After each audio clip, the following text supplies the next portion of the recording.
before we get started on the new stuff, let's have a review back on the old stuff. Alright? For your active board, if your board is not calibrated correctly, how would you calibrate your board? You go up there with that little thing and make it turn blue. That's right. You use a nice little calibration tool. Looks like a little active inspire button. You would use that to calibrate it.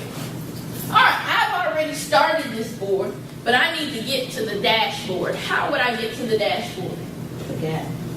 There's a little icon. You go to view. Dashboard.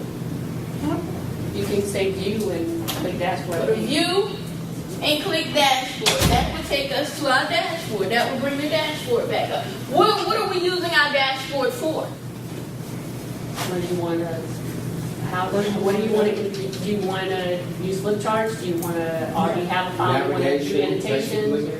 Right. We're actually configuring. If we need to configure, if we need to get to Promethean Planet without typing PrometheanPlanet.com, if we want to start a new flip chart, and this is another way to get to the annotated over the desktop or importing PowerPoints or anything of that sort. Alright, now I have my nice little thing to where my board is showing here, but I don't have any tools. How would I get my tools back? That little thing over on the side. Hover over the nice little thing over here. Now, when I move from it, it disappears again. How do I get it to pin onto it? Once you Pull go it out. to the top, And then there's a pin tool, and it pins it to the actual board. Now I'm missing my browser on the other side. How do I get that back? Come over here, and it pulls the browser back up. Can anybody tell me what this second icon is used for? Resource browser. Resource browser. And the next one? object browser. Object browser. And the next one? Notes. Notes. And the next one? Building Properties for building. And then the next one? Action browser. Actions. And our very last one?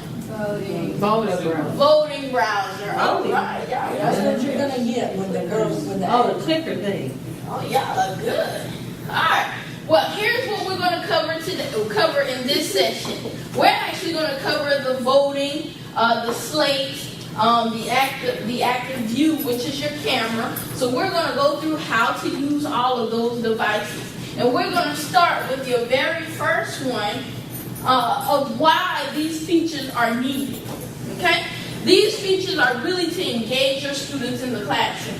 Get them to be using the actual devices, keep them moving. For the clickers, it's something similar to their cell phones, so they get excited that they got nice little things with numbers on. And they can send text messages and things of that sort. And then it's actually to enhance the lessons that you are actually teaching. Now let's talk about the active slate. And we're going to talk about the installation of the active slate. This here is your nice little slate. You have multiple different types of them across the campus. I'm going to let you pass that one around. Here, this slate allows you to actually write on the slate from anywhere in the classroom. Okay? I use it as a tool in my classroom where I can stand in the back of the class and watch everybody else in the classroom and write notes at the same time. My classrooms are filled with computers. Students get antsy. If I'm standing at the front and at the board, they're on Facebook or Twitter. But if I'm at the back of the classroom writing notes, they're writing notes too because they know I'm in the back of the classroom. To activate the board, there is a nice little hub. It's a USB hub that's plugged into the actual computer. And then there's this slate. To turn the slate on, there's an orange button on the back. You turn it, you press the orange button. Once you press the orange button, there's a menu right here that shows up. If the slate is not registered to that board, you would hover over this nice little thing right here, and it would ask you to put in the actual pin. You would put in the pin using these characters here, and the computer would actually give you a pin. And configure. Once you get to configure, you would actually go and register a device. Once you get to register a device, you would see the slate and to register a device, you would click out there. And if that device shows up and you haven't registered it here, like her board is actually registered right now. There you go.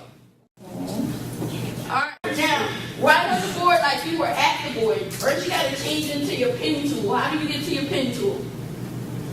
I'm taking care of that. You're just using this. Hover This it is over. like this. Your pen tool. You got to come over here. So I need to come up there. No. This is your board in your hand. Just put your pen down. Just see where it is. See? There you go. There's your pointer. Put your pen down. Put your pen down. And look at the board. Oh, okay. Now move it over. Over there. Oh, okay. Yes, I Move think that pen tool. Now hit the board. There you go. Okay. Now come back over to the board and write on it. There you go, What do now. you write? Anything. Why you Anything. You can put Marcus is the best. I'm Or sorry something like about that. that one there. I couldn't figure out how to make it this thing. I am so far ahead. Alright, so now that's the thing for the board. Say you never have to walk up to the board. You can be sitting in the back of the classroom. The students are actually trying to learn, take notes, and you're writing notes from the back of the classroom. Another thing is students don't like to get up and be seen. But if they're at their seat, if you give them a multiple choice question or say a fill in the blank and you want them to actually write in the blank of the question, you can hand them the slate and say, write the answer. Because some of them don't like to get up. Math problems, you have a 2 plus 2 and the 4, you need to put 4, give them the board, they write 4. You can pass it on. There, test it out. It's just like you actually writing at the board.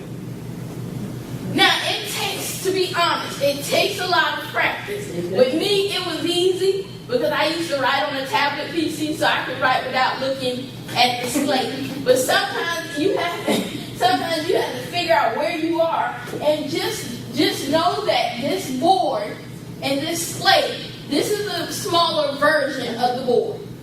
So this corner over here would be the corner of that board. So that's all you're looking at is that it's a smaller version of the actual board.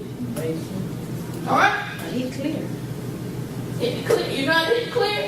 Yeah, no, your bottom. She want to be extra. She want to be extra. Alright, there you go.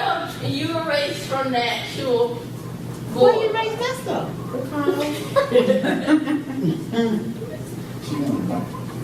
About math, and if you put them on, you go back to it. Now here's another thing.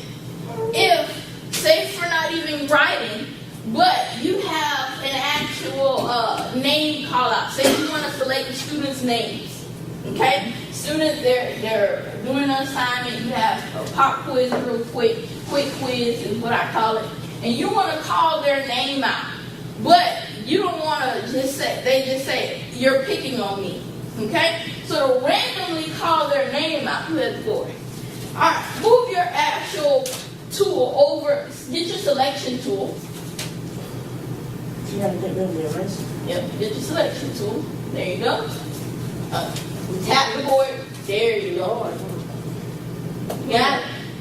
Alright. Now, once you tap the selection tool, if you move the mouse around a little bit, it's going to change. Don't click yet. Then move it around the actual Albany text. There. You see how it changes? Now slide that out. There you go. So what happens is you can select the student's name randomly from anywhere in the classroom. If you try it again, there's some more names back there.